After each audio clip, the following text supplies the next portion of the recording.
Thank you all. Thank you all. Thank you very much. Good to see everybody.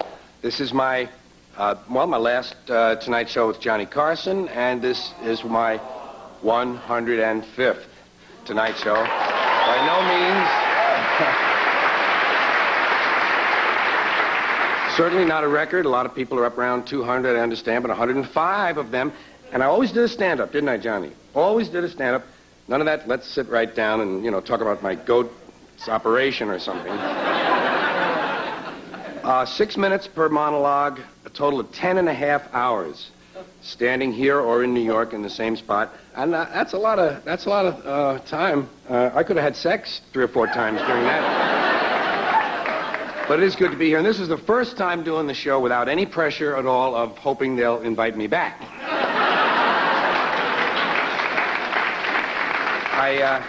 Commissary, can't say enough about the commissary. Went there again tonight, Johnny. The penguin, cacciatore, sauteed bat groins I had. Very good, very good. And the diced loon.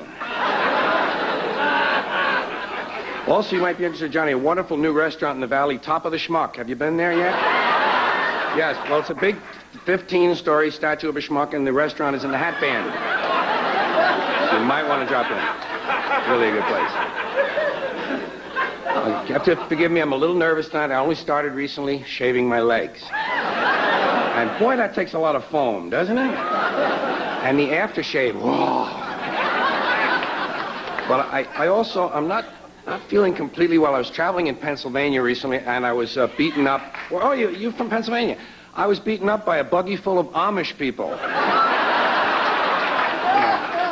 I'm not expecting it. Anyway, working on a nice new investment of mine, a roach spray. It doesn't kill the roaches, but it fills them with self-doubt as to whether or not they're in the right house.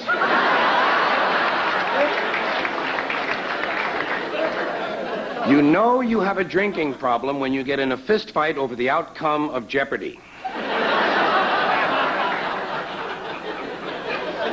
I would like to announce tonight I am no longer saying have a nice day. I got finished with that years ago, but I don't believe you should put the responsibility on a person of having a complete nice day. I'm giving specific short-term well wishes now. I say things like have a satisfying mid-morning or a rewarding post-lunch. You know what I say at 5 o'clock? Have an interesting dusk. Figured out the security thing at our house. For years we had security problems. Put up a sign, pit bull on angel dust. Yeah.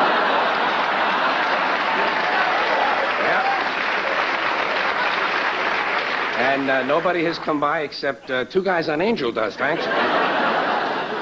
And as long as we're talking about signs, you know that sign, severe tire damage, do not back up?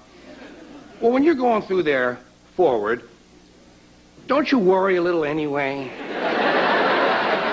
Maybe they didn't get it right. Maybe a guy on drugs installed the spikes. Or maybe you're on drugs. And you're hoping you're going forward. Say, am I backing up? Well, let me take a look at the spikes. Oh, can't see them. Better back up a little.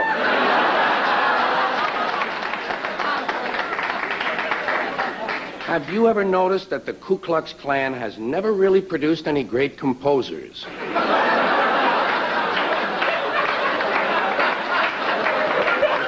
Just an observation. You know what kind of surgery you never hear about? Nose enhancement. See, many of these are not intended to be funny. Many of these, in honor of my last Tonight Show with Johnny Carson, are just observations. I'm hoping that they lower the drinking age. I just want to see a sign in a bar that says, you must be 11 and prove it.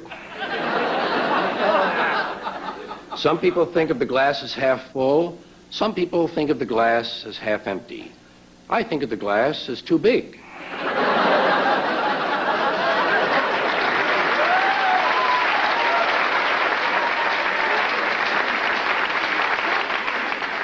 If you fall asleep in a house where there is an adult woman present, when you wake up, you will have a blanket on you.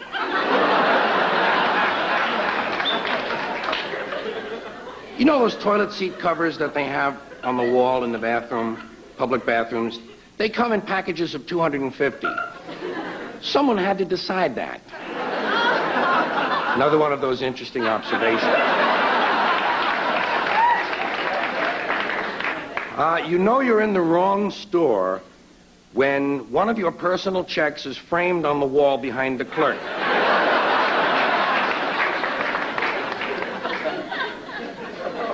Do you think it's more immoral to kill a 300-pound person or two 150-pound persons?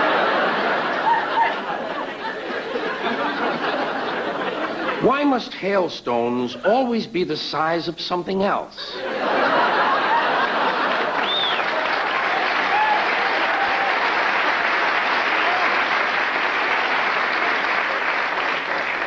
Names are very important. I think the Second World War would have been a lot easier if his name had been Slim Hitler. 3 observations in 1 monologue. You know what you never see, and I'll close with this. You never see a really romantic French ballad singer with a 12-pound cyst on his neck. Thank you. Yeah. When's the first time you did this show before I took it over, didn't you? Yes. You go back to the Parr days. My first time on was with my partner, Jack Burns. Jack later got more fame with his other partner, Avery Schreiber. You're right. Burns and Schreiber. But got more fame. That's a strange phrase. Yeah. But I didn't want to say notoriety because I don't like that word. Yeah. Yeah, you know what? Dreams come true. Dreams come true. Jack and I were still in radio in Fort Worth. Right. And we wanted to be nightclub comedians. And he was the nighttime newsman, and I was the disc jockey from 7 to midnight. And afterwards, we would go home, we would turn on the TV, watch the Jack Parr show, and then we would fantasize doing mock interviews as what we would say if we were on there. And this happened every night. And some of them got very funny, and I was just sitting there in our underwear, you know, watching TV, watching the Parr show, and 7 months later, we were on it. Which is amazing. You know, yeah. I mean, we still stayed in radio 3 months past that. So 4 months after being in the business in 1960. Sometimes it works. Yeah, 1960, Jack and I were on. Arlene Francis was the substitute host that night. We didn't get on with Parr himself. Then I did it once in between Parr and you when they were testing and trying people. Right. Mort Saul was kind enough to bring me on. And my first time with you was 1967, and I've done, like I say, 105. A long time. Yeah, yeah. Something was in my mind when you were saying that, and it just left me. Does that ever happen to you? Oh, yeah. Oh, is that where you got the idea of working the radio station, or the first bit you did about the wild Willie West, yeah, the wonderful wino. Wonderful wino. That's right. Yeah. That's fun. Yeah, I used to... That's what I thought, radio days. Yeah, that was that first sort of incarnation of mine during the 60 through 70, right, when I did a lot of media stuff, Al Sleet, the hippy-dippy weatherman, and all those. But you progressed. You've always changed and focused in on what's happening and kept ahead of the game. Well, I've always just kind of listened to myself, yeah, and seen what's next, you know, and if I feel something, I really feel strongly, I do it. Yeah. You got into new investments at all or anything going with it, you? Daytime fireworks. Not a big payoff. Didn't work out, huh? No.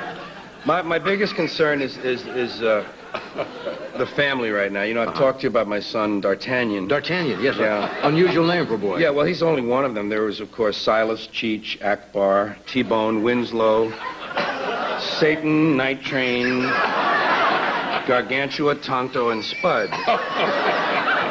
And Dagwood, I didn't mention Dagwood. Dagwood's having trouble. Dagwood's been arrested again. He's in trouble. Yeah, giving a virgin a hot foot. Which I never heard. I never heard of that. And doing the wave. It's a little-known crime, isn't it? Pardon me? Little-known crime. It is. It's a misdemeanor. Thank goodness. Doing the wave in church is, yeah. But he's been in trouble before, you know, staging illegal cow fights. Illegal cow fights? And selling improperly labeled yo-yos to a minor. But he had it tough when he was troublesome kid. Yeah, we were in a tough neighborhood. You've heard of Hell's Kitchen? Yes. Well, this was in the suburbs, a Hell's Breakfast Nook. Yeah, and he had a little dog and didn't want to call it Spot. You know what he called it? No. Stain. Stain. I've got to cut away. Okay. I'm kidding. Not that I want you to stop, but we'll be right back.